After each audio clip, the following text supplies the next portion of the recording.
Good evening. I'm political editor Dennis Welch, and this is Politics Unplugged. And one of the biggest political stories of the year has been efforts to repeal and replace Obamacare and what that means for all Americans' health care. But amid that debate, dedicated health professionals have continued to focus on their jobs, providing innovative and sometimes life-saving care, and that includes Phoenix Children's Hospital right here in Arizona. And joining us now is Bob Meyer, CEO of Phoenix Children's Hospital, to talk about the challenges facing providers and some of the innovative care solutions they have at the hospital. Thank you very much for joining us right now. And I just want to start off with some of the uncertainty around the healthcare market right now. As we said, there have been continued efforts to repeal and replace Obamacare.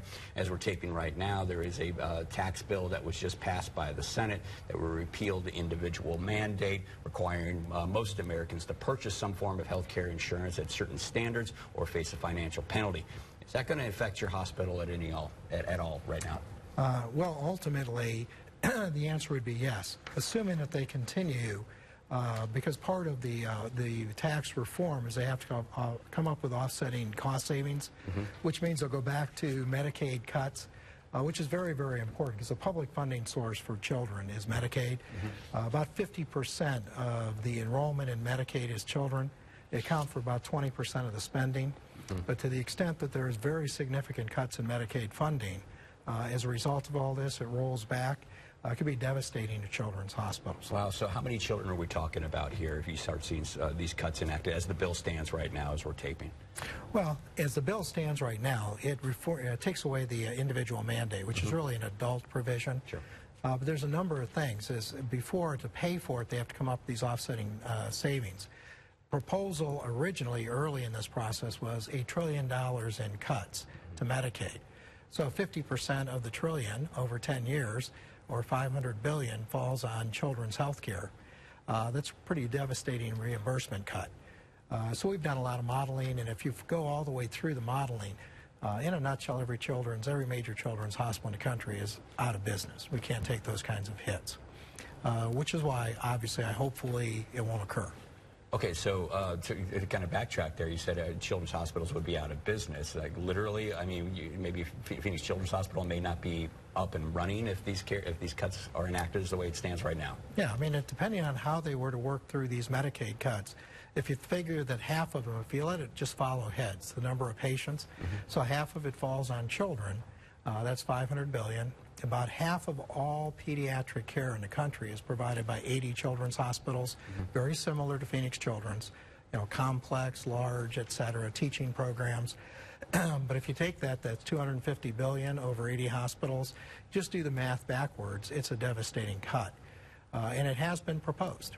Now, the issue, this is why we're so against block grants and various things that they've talked about cutting Medicaid with.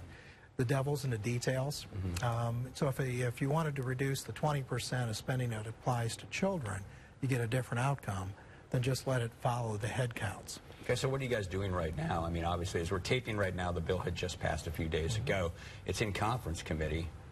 How are you guys acting to try to stop this from moving forward? Well, we've been in very, very active communication, obviously, with our senators, as well as our delegation. They know very much what the impact is on Phoenix children's health care in general.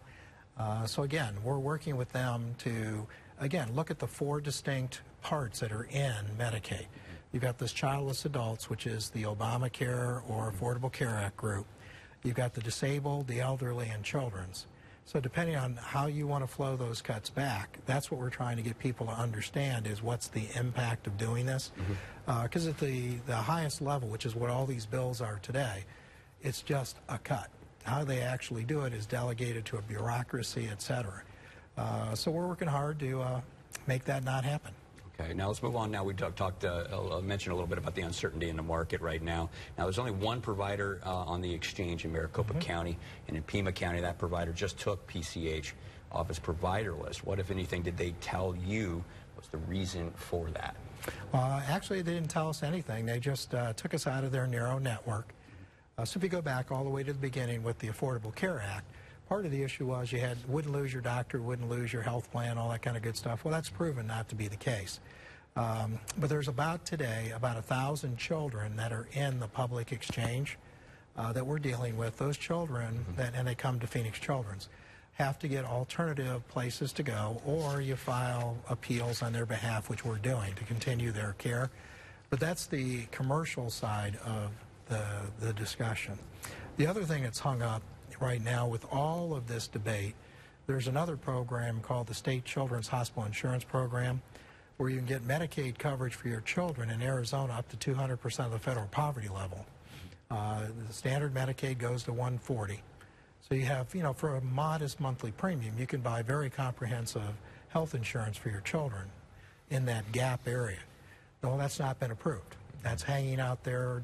It's been approved by both Senate and House, but not approved. And so what's the implications then for patients? What's the bottom line for people watching this?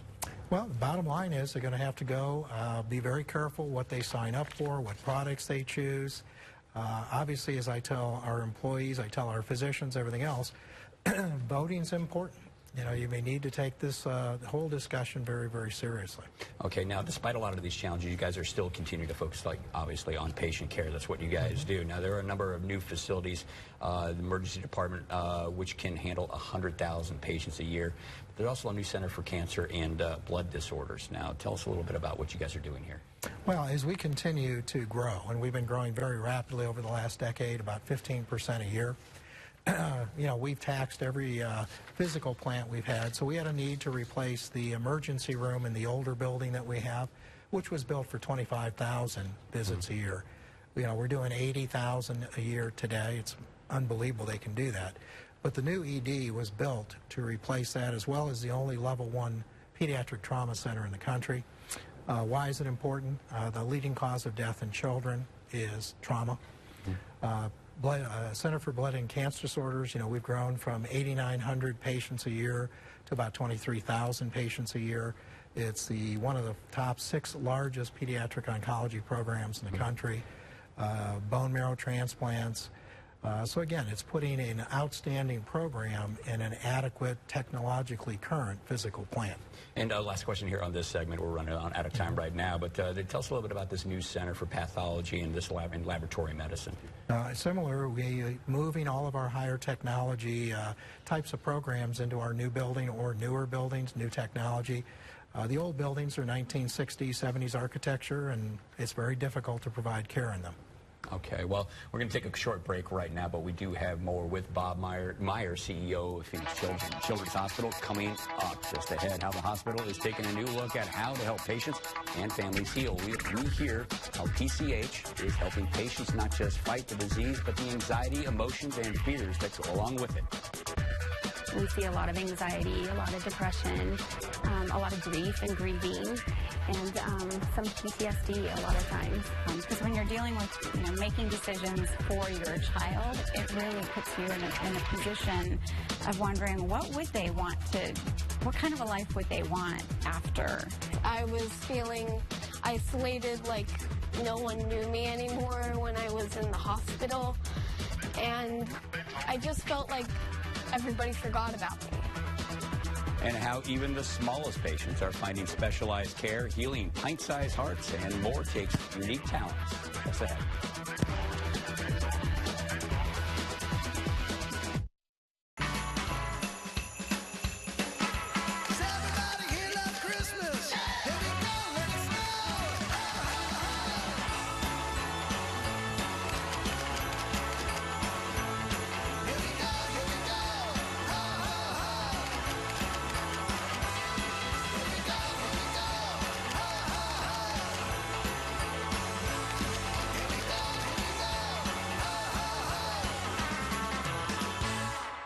Diamonds at their lowest price in years. Half-carat solitaires are now $3.99, 1-carat $7.90, 2-carat $9.50 per carat, plus 1-carat studs $3.99. Insane prices on thousands of GIA diamonds and designer rings. Buy direct. The Jewelry Exchange Phoenix.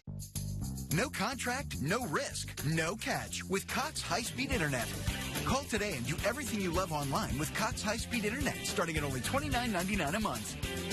Cox High-Speed Internet delivers the super fast speed you need to surf, stream, and download, with speed options up to 300 megabits per second. Plus, with most plans, you'll have free access to more than 500,000 Wi-Fi hotspots around town and when you travel. And Cox high-speed internet is now available with new panoramic Wi-Fi that blasts super fast internet across your entire home. There's no contract, and it's all backed by our 30-day money-back guarantee. So it's absolutely risk-free with a guaranteed 2-hour appointment window. With Cox high-speed internet, get blazing speed at a great low price, starting at just $29.99 a month. And ask about wall-to-wall fast panoramic Wi-Fi, our best in-home Wi-Fi. Call today. From grand marshals and cheerleaders to bands and balloons, the National Bank of Arizona Fiesta Bowl Parade represents nearly 50 years of Arizona tradition, a tradition that puts our community and its champions in the spotlight.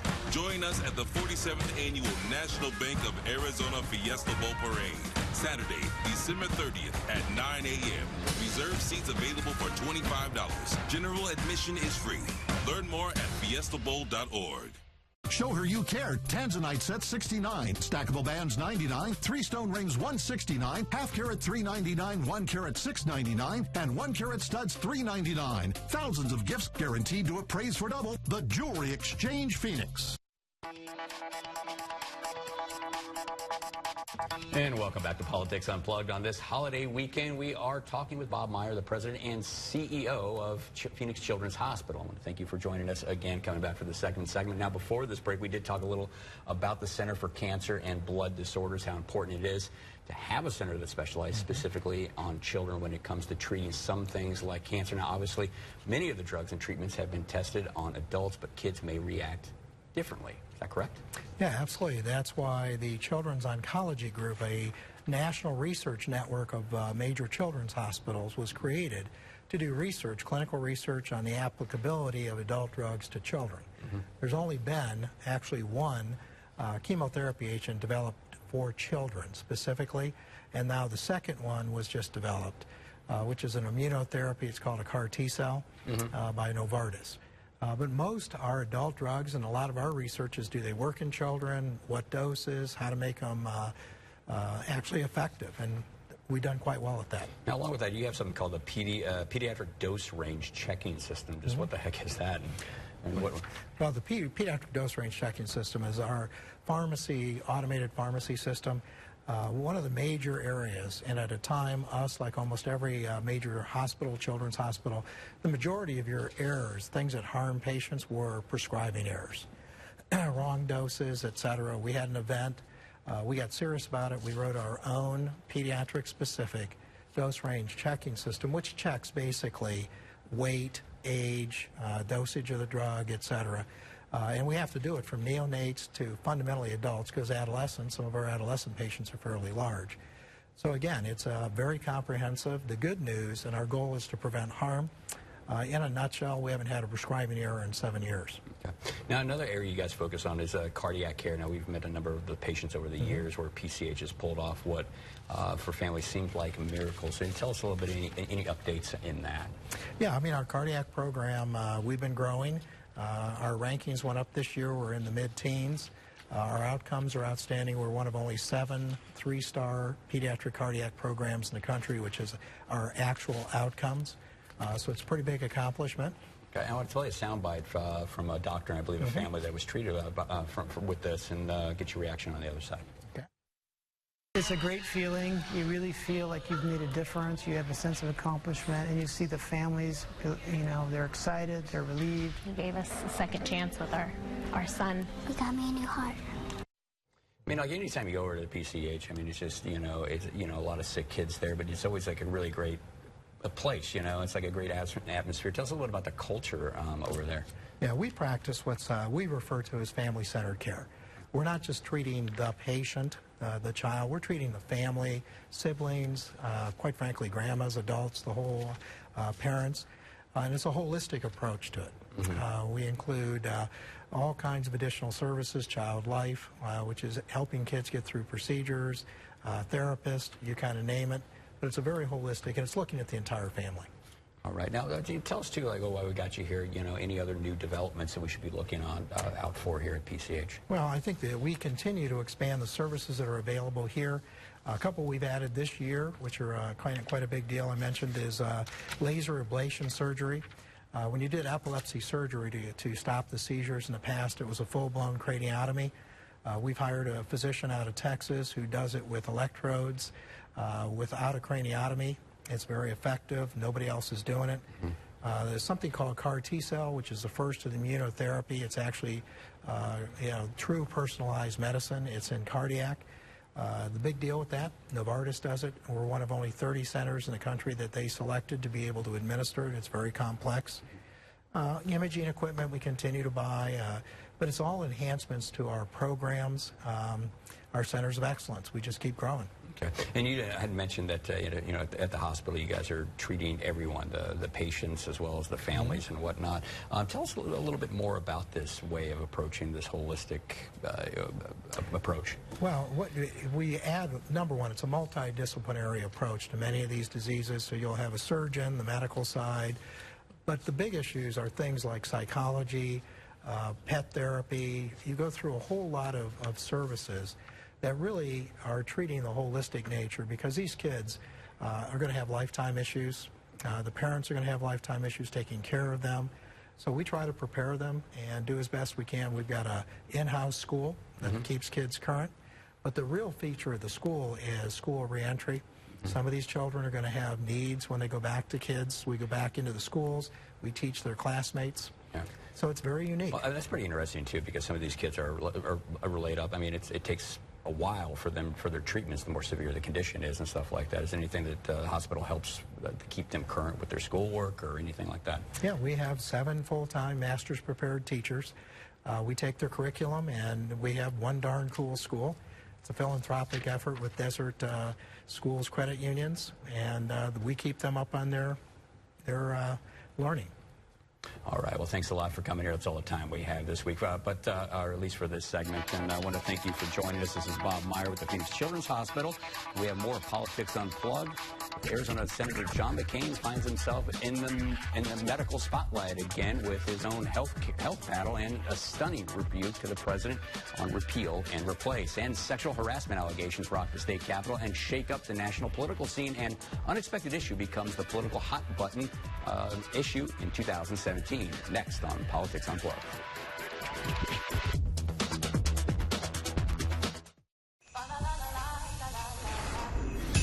The Acura Season of Performance event is here. Take advantage of some of the best holiday offers today. Lease the 2018 MDX for $429 a month for well-qualified customers. Don't miss this event going on now. Why are drivers 50 and over switching to the AARP auto insurance program from the Hartford? They've got this thing called accident forgiveness. They're not going to raise your rate just because you had an accident. Not to raise my rate in case something does happen. Where am I going to find a policy like that? Just make the call. You could save hundreds of dollars when you switch and get other great benefits like accident forgiveness. To request your free quote, call the Hartford at 1-877-HARTFORD or go to trusthartford.com today. For over 29 years, Emergency Chiropractic has teamed up with many generous Valley residents for the Emergency Food Drive. Thousands of pounds of food have been collected and the homeless have been fed. This year, your help is needed more than ever. Please drop your non-perishable food items at any of the 14 Emergency Chiropractic locations. By working together again this holiday season, we can make a difference. The Emergency Food Drive is sponsored by Emergency Chiropractic with 14 Valley-wide locations to serve you. You never know what deal you'll find. Each time you do the 99. Like amazing deals for the party we're having. What party? The one in 4 hours. Well, we're going to need a bigger platter. Definitely.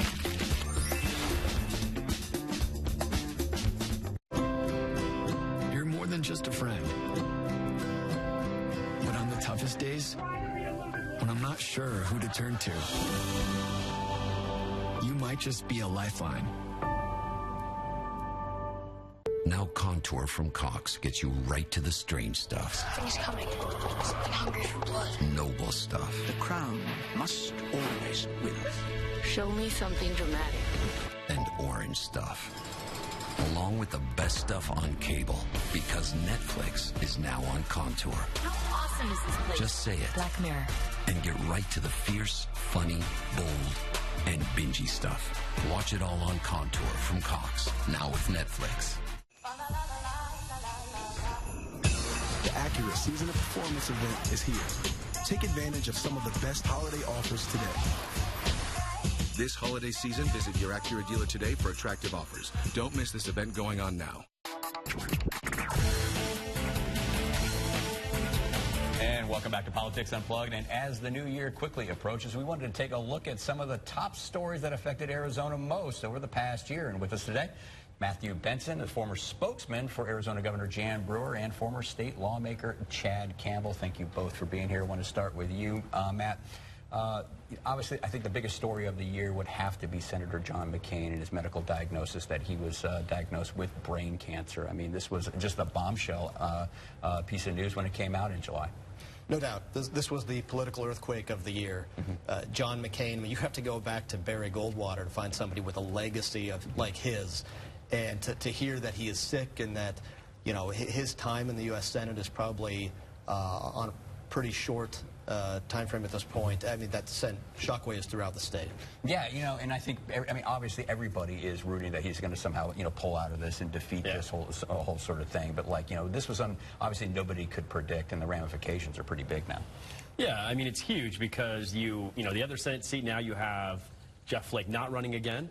So you could potentially have 2 open U.S. Senate seats in Arizona in the same year, which is just something that I don't think anybody predicted would happen. Just as early as, you know, last year, nobody would have seen that coming. Yeah, you know, and as the resident Democrat here on the panel here today, you know, it's also interesting that shortly after that diagnosis, he delivered a big defeat to the Trump administration, their effort to repeal and replace Obamacare, when he gave the thumbs down to that, and there was the deciding vote in that. Yeah, and I think that, you know, Senator McCain, disagree or agree with him on his policy positions, he's always been one that wants to follow the process, wants to follow the order, and I think he saw that as a rushed process. He saw them trying to ram something through that he didn't see was actually a fix for Obamacare in his eyes. So he voted no, and I think that shows why he has that legacy that you just talked about, Matt. Well, it speaks to his gravitas. I mean, I would consider John McCain the most significant legislator on earth. And he is one of a very few select number of folks in Congress who could stand up to a president and a president of their own party and say, stop. Yeah, it has been amazing, his survivability with a lot of issues, things that would have taken down other politicians. I mean, you go all the way back to the Keating 5 stuff. He's always able to kind of pull through.